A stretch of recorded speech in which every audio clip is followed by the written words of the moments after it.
Representatives of the United Nations Development Program, non-governmental organizations, and universities, as well as development professionals, met in Beirut to discuss the UNDP's Arab Development Challenges Report for the year 2011. In the shadow of the pro-democracy movements across the Arab world, the observers assert that the development path followed in the Arab region has not managed to transform the region's wealth into sustained improvement.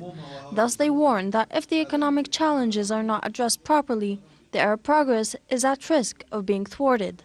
We cannot neglect the value of the economic challenges that are before us, and primary among them is restoring socio-economic justice here, an aspiration which is at the core of the uprising that are redefining the political geography of the region here.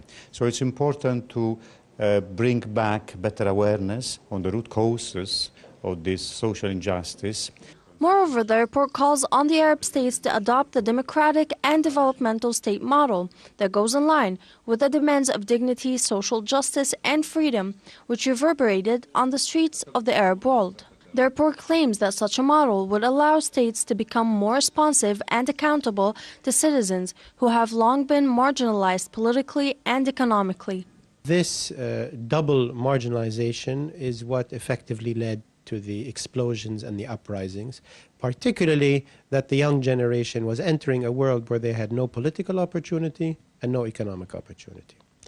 Now, they move on to the future, and they say what they propose in this report is a democratic and a developmental state. I mean, we don't want to pretend that we could have guessed why the crisis happened, but one reason why the crisis happened in 2010-2011 was because the states were less able to buy off citizens.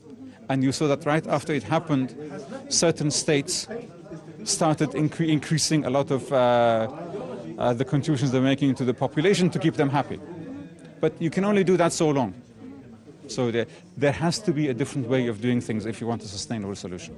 Furthermore, the report states that democracy alone is not enough. Yet democracy, along with success in dealing with economic challenges, is indeed the solution to promote social justice within the diversified economies of the states of the Arab world. These researchers argue that the success of the Arab uprising, which began early 2010, can only be complete with a transition into democracy and the adoption of the developmental state, which will harvest more public satisfaction. Altaf, Ahmad, Press TV, Beirut.